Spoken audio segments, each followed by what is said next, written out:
রাধে রাধে, নমস্কার সবাইকে আমার প্রণাম জানিয়ে আজকের ভিডিওটি শুরু করলাম। আজকে আর একটি এক্সারসাইজের কথা বলবো, সেটা হচ্ছে এলবো পেন এক্সারসাইজ। এলবো মানে যে কোনোর যে ব্যথা, এখানে ঠিক ব্যথা, এই ব্যথাটাও ভীষণ কষ্টদায়ক ব্যথা এবং বেদনাদায়ক। এই ব্যথা থেকে কিভাবে নির্মূল হয়েছি আমি, সেটাই তোমাদের সঙ্গে শেয়ার করব।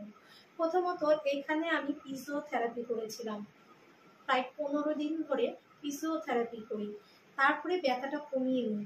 তারপরে ডক্টর আমাকে একটা ব্যান্ড দিয়েছিল, সেই ব্যান্ডটা আমি পরিয়ে দেখাবো। তো সেই ব্যান্ডের মাধ্যমে ব্যান্ড পরে আমি রান্না করি, ব্যান্ড পরে আমি কাপড় কাচি বা যা কিছু আমার ভারী যে যত কাজকর্ম করার সময় তখন ব্যান্ড করি। পরে এইভাবে কাজ করবার পর যখন আমার ব্যথাটা একটু কমে গেল, ঠিক সেই সময়ে আমি ব্যান্ডটা ছেড়ে দিলাম, দিয়ে এক্সারসাইজ শুরু করলাম, তাও ডক্টরের সাজেশনে এই এক্সারসাইজ করে আমি তো ভীষণ উপকারী পেয়েছি। আশা করি তোমরাও উপকারী পাবে। যাদের এই ধরনের ব্যথা আছে, তারা যদি তোমরা আমার এই ভিডিওটি দেখে যদি এরকম এক্সারসাইজ করো, আশা করি তোমরাও খুব উপকার পাবে। তো ভিডিওটি বেশি না বলে চলো এক্সারসাইজটি আমি শুরু করব। তবে এই যে এখানকার ব্যথায় এলবোর যে ব্যথা, এই ব্যথার মাধ্যমে যেগুলো কষ্ট হয় সেগুলো হচ্ছে রান্না করা, বিশেষ করে বউদের রান্নার কাজ। হাউসওয়াইফ রান্না তো করতেই হবে, হাউসওয়াইফদের বেশিরভাগই রান্না করতে হয়। তো সেখানে রান্নার জন্য খুন্তি নাড়াতে গিয়ে ভীষণ এখানে ব্যথা লাগে, কাপড় কাচতে ভীষণ ব্যথা লাগে, তারপরে ভারী জিনিস তোলা বা জলের বালতি তোলা, ভারী জিনিস কাজ করা, বা অনেক সময় ফোনে এভাবে অনেক কথা বলতেও এইখানেই ব্যথা হয় চরম। তো এই যে এখানকার ব্যথা, যেখানকারই ব্যথা হোক না কেন, ব্যথা মানে কষ্টদায়ক। আর এই ব্যথা থেকে নির্মূল হওয়ার জন্য এক্সারসাইজ। যখন চরম ব্যথা করবে তখন আমাদের মেডিসিন এবং অন্য কোনো পদ্ধতির মাধ্যমে গরম সেক এই দিয়ে আমরা ব্যথাটাকে কমিয়ে নিই। ব্যথাটা যখন তীব্র থাকে সেই সময় আমাদের এক্সারসাইজ করা যাবে না, তাহলে সে সময় ব্যথা আরও বেশি বেড়ে যাবে। তো যখন ব্যথা আমাদের কমে যাবে তখন আমাদের এক্সারসাইজ শুরু করতে হবে। আর এইভাবে এক্সারসাইজ করতে করতে একসময় আশা করি ব্যথা থাকে না, যেটা আমার হয়েছে। আছে এখনো ব্যথা, বলবো না যে নেই, আছে, কিন্তু অনেক অনেক অনেক কম। তো তোমরা যারা ভিডিওটি দেখছো, তাদের মানে তোমাদের মধ্যে যদি কারো থেকে থাকে এই ধরনের ব্যথা, তো তাদের কাছে আমার এই ভিডিওটি শেয়ার করো, তাদের উপকারে লাগতে পারে। তো চলো ভিডিওটি না বাড়িয়ে দেখাই এই এক্সারসাইজটি। এই হলো সেই ব্যান্ড। এই ব্যান্ডের মাধ্যমে আমরা রান্না করি বা যত ভারী কাজ করি সব এই ব্যান্ডের মাধ্যমে।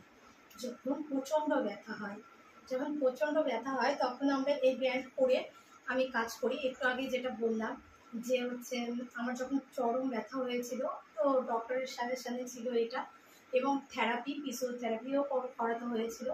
15 দিন ধরে ফিজিওথেরাপি করেছিলাম, তারপরে এই ব্যান্ড দিয়ে আস্তে আস্তে করতে করতে তারপরে এক্সারসাইজের মাধ্যমে আমি অনেকটা আরামে আছি বা আমি সুস্থ বোধ করছি নিজেকে।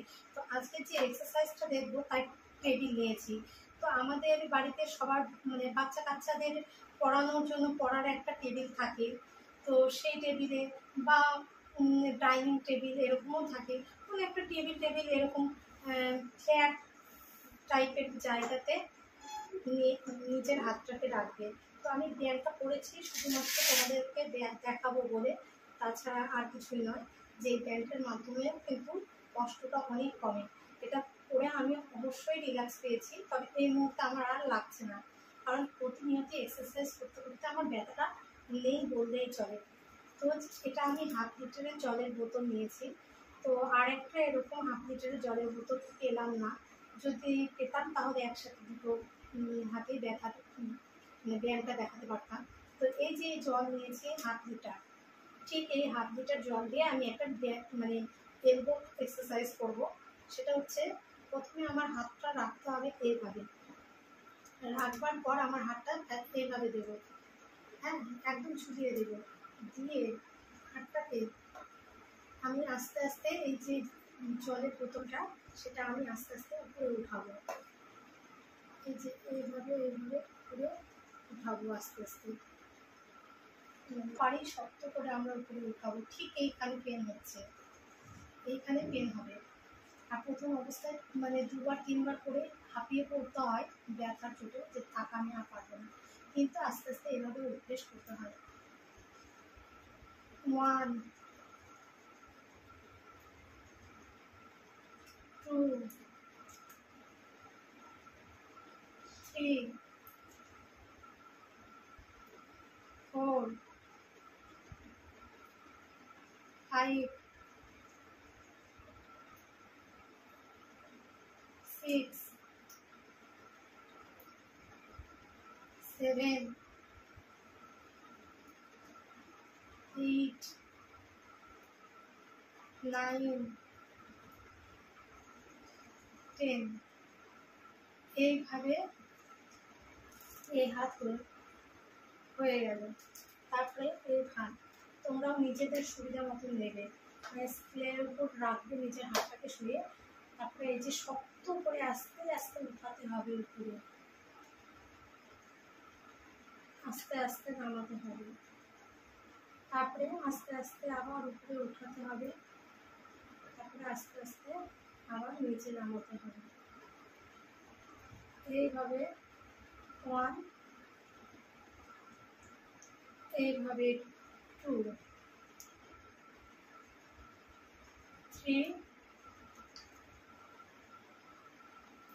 এই বোতলটাকে খুব শক্ত করে ধরতে হবে, ধরে যতটা শক্তি দিয়ে উপরে তোলা যায়, এটাই মেন এক্সারসাইজ।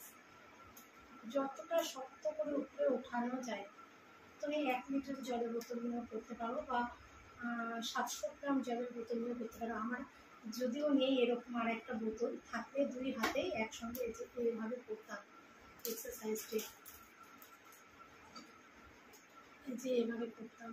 মেন এক্সারসাইজ 1, ছেড়ে দিলাম, 2, ছেড়ে দিলাম আবার শক্ত করে, 3, 4। Elbow pain exercise.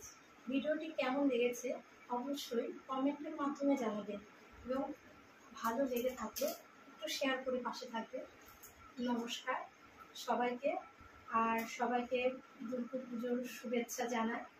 সবাই খুব ভালো থাকো, সুস্থ থাকো, এবং পুজোটা খুব ভালো করে দেখো।